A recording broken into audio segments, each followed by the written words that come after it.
Transfer of BNP chairperson Begum Khaleda Zia to London by air ambulance for better treatment might be further delayed due to her health condition, says Dr. AZM Zahid Hussain.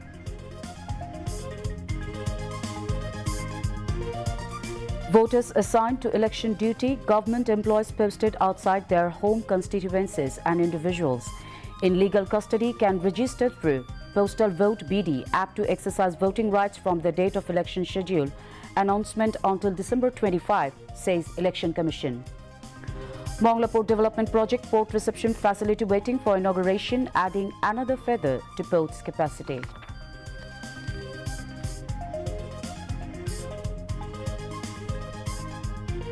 Movement must be built against illegal occupiers to protect environment. Government has strong stance on implementing wildlife laws and against occupiers, says Environment Advisor Syeda Rizwana Hassan. 79 people, including 43 children, killed in drone attacks on hospitals and schools in Sudan. And the draw for FIFA World Cup 2026 held in United States with a grand ceremony.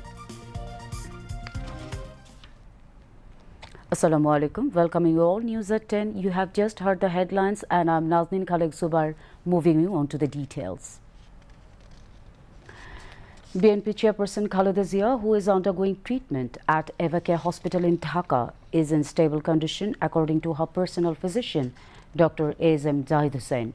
He said this during a briefing in front of Evercare Hospital this afternoon. Dr. Zahid stated that the air ambulance is ready. However, whether Khaleda Zia will be taken abroad for treatment depends entirely on her physical condition, and that remains the top priority. Khaleda Zia, the BNP chairperson and former Prime Minister, has been receiving treatment at Evercare Hospital for the past 14 days. She was admitted to Evercare Hospital on the night of November 23rd after experiencing breathing difficulties. A medical board comprising local and foreign specialists led by Professor Shahabuddin Talukdar is overseeing her treatment. Regarding the former Prime Minister's treatment, Zahid Hussain added that the air ambulance from Qatar could not arrive due to mechanical issues. The medical board members had also decided in an emergency meeting that would not be appropriate to travel at that time. Zahid Hussain further said that ensuring Khaleda Zia's treatment-related safety is now the top priority. Both local and foreign doctors responsible for her care are focusing primarily on her physical condition. The nation regards the leadership and wisdom of former Prime Minister Begum Khaleda Zia as a valuable asset. Local government, rural development and cooperatives advisor Asif Mahmood Shajib Bhuiya has said in a social media post. In a post on his verified Facebook page shared, Asif, also the youth and sports advisor, said Begum Zia has long been an uncompromising and widely respected leader in upholding democracy, civil rights and political freedom in the country. From the anti-Hajj movement to her courageous role against the authoritarian rule of Sheikh Hasina, her contributions remain a shining example in the nation's political history, he wrote. Asif Mahmood further said the country values her leadership and prudence as a national treasure. Bangladesh does not want to lose her. He also seeks the prayers of the people for the good health and speedy recovery of this guardian of the democratic process.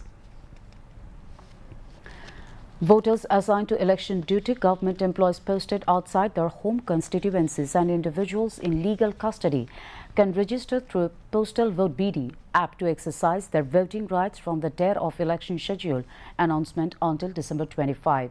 This was stated in a message sent to the media by Election Commission today. In the message, Election Commission also requested voters to visit Election Commission's official website www.ecs.gov.bd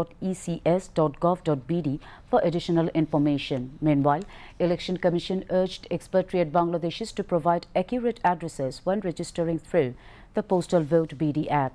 In another message today, Election Commission said expatriates should provide the correct addresses according to the prevailing rules of the country where they are residing at the time of registration on the Postal Vote BD app.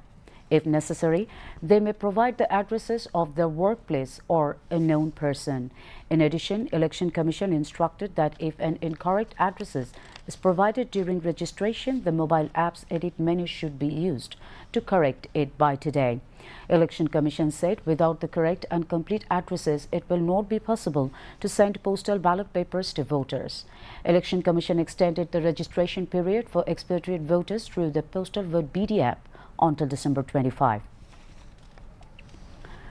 The Mongla Port Development Project's Port Reception Facility (PRF) is awaiting inauguration. It is expected that once the project becomes operational, the capacity to collect and remove oil from ships will increase, helping to protect river and marine ecosystems.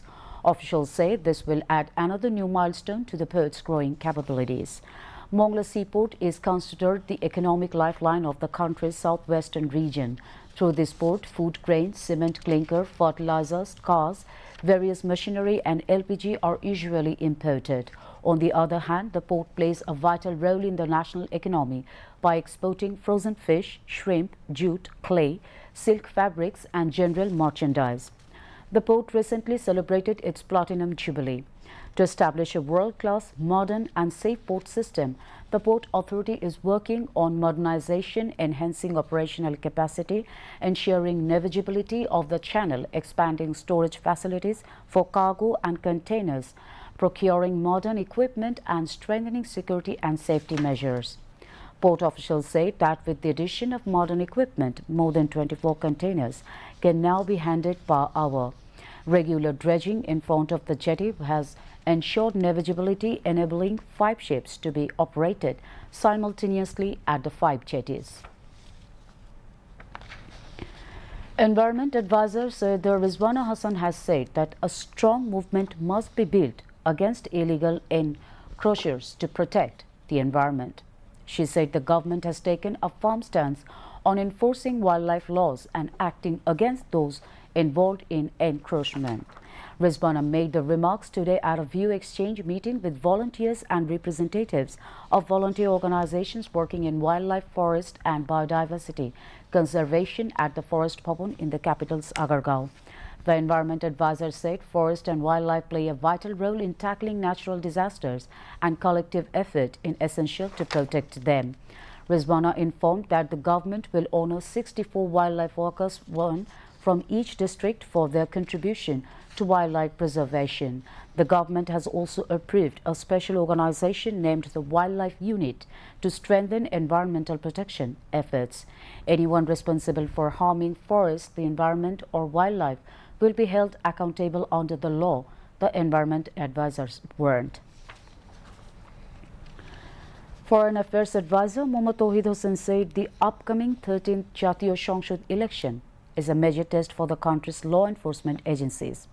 He said this while speaking as chief guest at a views exchanging meeting with Rangpur district officials at the Deputy Commissioner's conference room this morning.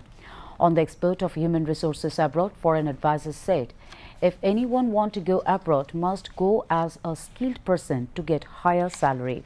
He noted that there are many vacant nursing positions abroad and said skilled nurses can earn good salaries. He urged the concerned department to take initiatives in this regard. Industries advisor Adilur Rahman Khan has informed that sugar imports from abroad have been stopped temporarily as the government plans to prioritize the sale of sugar currently stocked in local sugar mills. Talking to newsmen today after visiting the renovation work of Uttara Ganabhavan in Nato, he has emphasized that state-owned sugar mills cannot operate sustainably or subsidize alone. The advisor also said that the sale of locally produced sugar through the Trading Corporation of Bangladesh TCB has begun and will continue for the time being. Later, the industry advisor visited Natur Sugar Mills Limited.